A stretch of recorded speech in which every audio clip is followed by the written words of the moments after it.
All right, this video might be kind of long, and just a few things right off the back. The back bumper's not on because we just did the timing chains and guides, so that's off right now, but it is in there, and I have pictures of the car with it on. It looks normal. And then right here on the bottom, there's a chrome strip that was given to me with the car that hasn't been on since I've owned it, that needs polished so it matches the rest of the bright work. Then there's also a cover for this, for the rear transaxle or swing axle, whatever you want to call it, so it can slide out. There's a hole here. That's normal. All right, I'm going to do a walk around. This video will probably be a little bit longer, and going to go over everything with the car that I can think of. Okay, so this is the seal. The outer seal is what I was talking about. Has the cracks. The windshield wipers are, I wouldn't, maybe get some new ones at some point.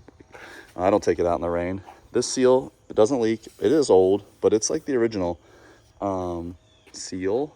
And then I pointed out these marks in a previous video, and this mark here, there's a paint chip that came off.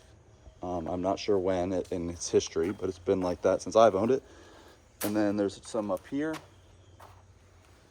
and up here, and I put this says beware hot because there is a radiator behind there, and this is the section that had to be cut to fit that. So this piece right here you can buy all new, and this valence piece, which also had to be trimmed, you can buy new. And it's not my finished product. It wasn't like exactly how I wanted it to be done with, but that's how it is now, because as a K-Series, water-cooled and air-cooled car, sometimes you have to make changes, and I didn't want to make everything solid until I was for sure how I wanted it. But anyway, so going down the side, little keys or something must have got there at some point in its life. Air vent on this lower piece that's also easily bought if you don't want the air vent, but it actually helps pull cool air into this to get the ambient temperatures down. And then here's the K. I'm gonna break this video just in case. All right, and we're back with the K.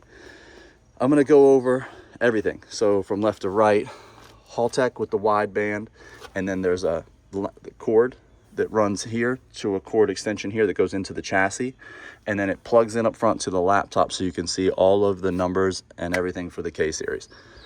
And we've got a Evil Energy fuel regulator at 50 PSI, and it's pumping into factory injectors, factory spark plugs, factory cool pot. Like, nothing has been done on the engine. We did a idler on here, and brand new water pump and timing. Everything inside here is new. And then the intake goes down right there, and it's not a drive-by-wire, it's a cable driven, so it goes to the factory pedal. And swirl pot, which was really, it's billet. It's dirty right now because of bleeding the system, but it was not cheap. And then right back there you can see there's a little plug connector. That's the electric water pump, which comes on when the car comes on, and circulates coolant through. So it has actually two water pumps, and that kind of helps because of, I'll show you kind of how the coolant runs, but the hoses run through here, and they go through this firewall, and then they go up and over and under, which that was the next thing I was going to build, is just like a little metal cover for these.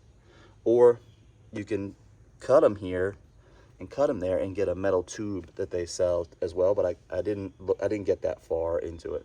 And this has always been here since I've had it, and it gets covered by that chrome. Looks like somebody tried to jack it up some year and just didn't know what they were doing. But and then those hoses run up here as well.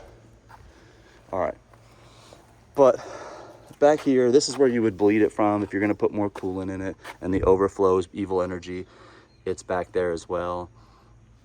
There is a fan here that is, I disconnected it. I had it timed to come on with the front radiator fan at 190 degrees, but I wasn't really seeing any cooling differences having it on, and I didn't want to put a strain on the electrical system, so I did disconnect it. But it can easily, actually the wires right here that connects to that, and then like I said, the bumper will be back on the car, And the exhaust is a V, it has a V-band. I'm not a good welder, but I did get it right where I wanted it so that when the bumper is on, the tip sits right where I wanted it to be. And it goes on really easy. It's just one bolt on the V-band and then one bolt on the brace that runs from side to side, and it comes off. It actually shakes a little bit when the car starts, but that's about that. All right, let me move forward. All right, moving forward, I'm gonna go to the interior. Oh, those door sound, listen to that. Pop out windows. All right, cork interior with the removable steering wheel, manual gearbox. I have new speaker covers for it. That's the headliner. It's not impressive. And then the back seats are just leather back seats. They're not usable for any humans that are normal size. But I haven't even cleaned these. I haven't even conditioned anything. Not because I was planning on getting these recovered in houndstooth. But the door panels are good. And this is the pull for the front. This is the pull for the gas. And this is the pull for the boot. I don't know how you want to say it, but so that's all that. Let's move up here.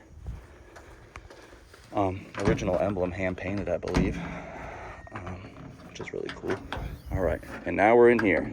So brand new gas tank with brand new Evil Energy fuel pump underneath the car. You'll see it if you look underneath the car. It's mounted right near the steering rack. And then brand new wiring harness. The whole car has a new wiring harness that was pulled all the way through before I got the car, and it has a cover that goes on this, but it's kind of Volkswagen-y. They always look kind of messy, and I'm not the guy to straighten it up. I just don't have the patience. But it does not doing anything wrong, so I just don't touch it. Brake fluid reservoir. There's like a cubby here. This is the cut through for that bracket that holds the radiator, and I left it long because I was planning on mounting more stuff in here. I was actually thinking about moving all the cooling, like the water pump and stuff, and mounting it up here, and I just didn't do it. But yeah, this is nice and cool and textured from the factory. And yeah, that's the car, and it does, I think. Here, I'll cut this video and do another one. All right, I'm gonna go ahead and just go ahead and turn. I let that fuel pump. You can hear the fuel pump come on. I tend to with that, and that's cold, so it's a little. Let it warm up for a second.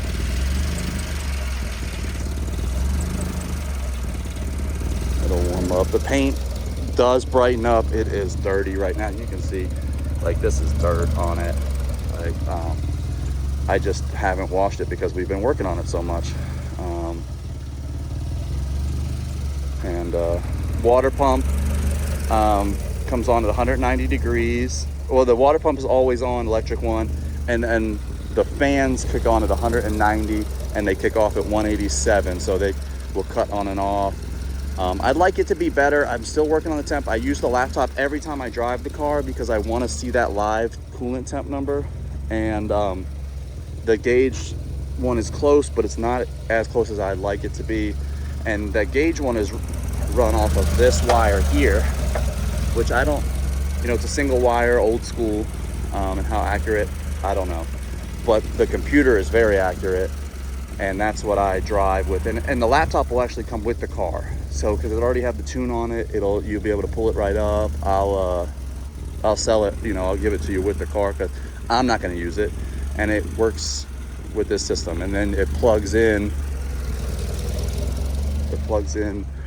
right here, which I sit it on the seat or I sit on the floor when I drive just to peek at it. And Haltech sells a monitor that can go in front of your gauges that will show all the details, so you don't have to have a laptop. But I didn't have that when so I just used the laptop.